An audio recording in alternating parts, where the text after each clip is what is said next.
नमस्कार, आप देख रहे हैं यूपी न्यूज 24/7 और मैं हूं आपके साथ ज्योतिका। आइए रुक करते हैं कुछ बड़ी खबरों की ओर। पहलगाम आतंकी हमले को लेकर पीएम मोदी ने शनिवार को कहा कि कश्मीर में पर्यटकों पर आतंकी हमला एक शर्मसार कर देने वाली घटना थी। हम आतंकवाद को खत्म करने के लिए प्रतिबद्ध हैं। हम आतंकवाद के खिलाफ निर्णायक कदम उठाएंगे। प्रधानमंत्री मोदी ने कहा कि हम आतंकवाद और आतंकवादियों के मददगारों के खिलाफ सख्त और निर्णायक कदम उठाने के लिए समर्पित हैं। भारत ने पाकिस्तान के साथ बढ़ते तनाव के बीच आतंकवाद के पनाहगाह पर एक और बड़ी चोट मारी है। इसके तहत अब भारत सरकार ने राष्ट्रीय सुरक्षा के मद्देनजर पाकिस्तान से सभी प्रकार के सीधे या परोक्ष आयात पर तत्काल प्रभाव से रोक लगा दी है। यह निर्णय विदेश व्यापार नीति 2023 के तहत लिया गया है। कर्नाटक के आवास और अल्पसंख्यक कल्याण मंत्री बीजेड जमीर अहमद खान का एक हालिया बयान चर्चा का विषय बन गया है। पहलगाम हमले के बाद भारत और पाकिस्तान के बीच पैदा हुए तनाव को बीच मंत्री जमीर अहमद खान का कहना है कि अगर प्रधानमंत्री नरेंद्र मोदी और गृह मंत्री अमित शाह उन्हें अनुमति दे तो वह पड़ोसी देश से जंग के लिए खुद ही फिदायीन हमलावर बनकर जाने के लिए तैयार हूं। उत्तर प्रदेश की पूर्व मुख्यमंत्री एवं बसपा सुप्रीमो मायावती ने शनिवार को कांग्रेस को निशाने पर लिया। उन्होंने केंद्र सरकार की जातीय जनगणना कराने के निर्णय पर कांग्रेस द्वारा धन्यवाद रैली निकालने पर तंज कसा। सोशल मीडिया साइट एक्स पर पोस्ट करते हुए लिखा कि केंद्र सरकार के निर्णय का श्रेय कांग्रेस लेना चाह रही है, लेकिन वह भूल गई कि दलित व ओबीसी समाज को आरक्षण एवं उनके संवैधानिक हक से वंचित रखने में उसका इतिहास एक काला अध्याय है। इसी कारण उसे सत्ता भी गंवानी पड़ी।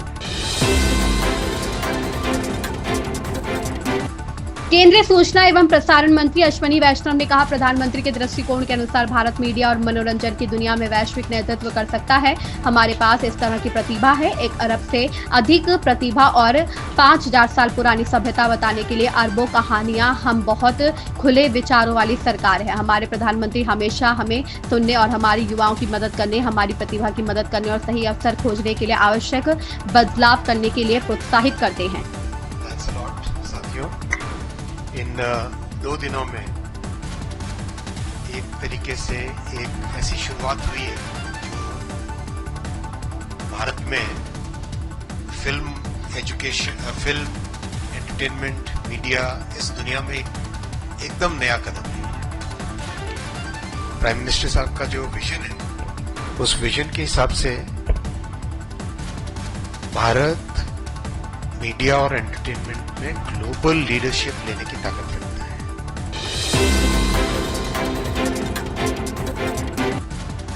तमिलनाडु में अगले साल होने वाले विधानसभा चुनाव के लिए राजनीतिक गलियारे में हल तेज हो गई है। सभी राजनीतिक पार्टियों ने अपनी अपनी तैयारियां तेज भी कर दी है। इसी बीच भारतीय जनता पार्टी के राष्ट्रीय अध्यक्ष और केंद्रीय मंत्री जेपी नड्डा ने शनिवार को तमिलनाडु भाजपा के 226 विधानसभा चुनाव की तैयारियों की समीक्षा की। उन्होंने राज्य के वरिष्ठ नेताओं से मुलाकात के साथ ही कहा कि चुनावी तैयारियों के साथ साथ संगठनात्मक काम को भी तेजी से आगे बढ़ाया जाए।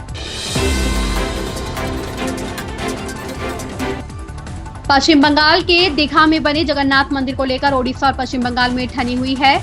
ओडिशा के श्रद्धालु और पुजारी दीघा में बने जगन्नाथ मंदिर के नाम को लेकर आपत्ति जता रहे हैं। जब इसे लेकर भाजपा नेता दिलीप घोष की प्रतिक्रिया मांगी गई तो उन्होंने ममता बनर्जी पर इसका ठीकरा फोड़ दिया। उल्लेखनीय है कि दीघा में बने मंदिर को पुरी के जगन्नाथ मंदिर की तर्ज पर ही बनाया गया है और इसका नाम भी जगन्नाथ मंदिर ही रखा गया है। पहलगाम में आतंकवादी हमले के बाद पाकिस्तान का कथित रूप से बचाव करने के आरोप में असम से एक और व्यक्ति को गिरफ्तार किया गया है। मुख्यमंत्री हेमंत बिस्वा शर्मा ने बताया, आरोपी असम के धुबरी जिले से गिरफ्तार किया गया है। असम सरकार पाकिस्तान के पक्ष में बोलने वाले लोगों के खिलाफ लगातार कार्रवाई कर रही है। मुख्यमंत्री हेमंत ने बताया कि पाकिस्तान के बचाव करने में अब तक कुल 37 लोगों को गिरफ्तार किया गया है। उत्तराखंड के सीएम पुष्कर सिंह धामी ने कहा, 4 धाम यात्रा शुरू हो गई है। बद्रीनाथ धाम के कपाट कल खुलेंगे। सभी तैयारियां पूरी कर ली गई हैं। सभी की सुरक्षा हमारी सर्वोच्च प्राथमिकता है। मैं सभी से 4 धाम यात्रा पर आने का आग्रह करता हूं। हमारे प्रधानमंत्री ने देश से अपील की है कि वे अपनी यात्रा के कुल बजट का 5% यहां के स्थानीय उत्पादों को खरीदने पर खर्च करें। प्रारंभ हो चुकी है और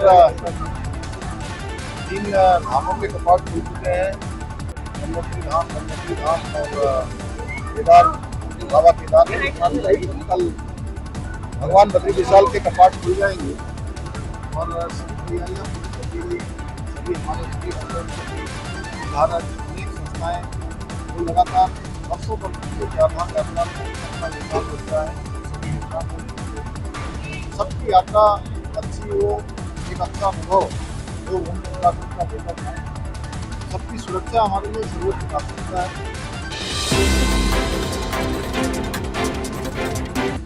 कांग्रेस सांसद चरणजीत सिंह ने चन्नी द्वारा सर्जिकल स्ट्राइक पर सवाल उठाने के बाद अब भाजपा ने इस पर पलटवार किया है। भाजपा सांसद संबित पात्रा ने एक प्रेस कॉन्फ्रेंस कर कांग्रेस को आड़े हाथों लिया है और आरोप लगाया है कि कांग्रेस पाकिस्तानी आतंकियों को राहत देने का कोई मौका नहीं छेड़ती है। अंगोला के राष्ट्रपति जोआओ लॉरेंसो का दिल्ली में राष्ट्रपति भवन में भव्य स्वागत किया गया। इस दौरान राष्ट्रपति द्रौपदी मुर्मू और प्रधानमंत्री नरेंद्र मोदी भी इस मौके पर मौजूद रहे। लॉरेंसो ने अपनी यात्रा को ऐतिहासिक बताया। साथ ही उन्होंने कहा कि मेरी यह यात्रा भारत और अंगोला के बीच दोस्ती और सहयोग को और मजबूत करेगा।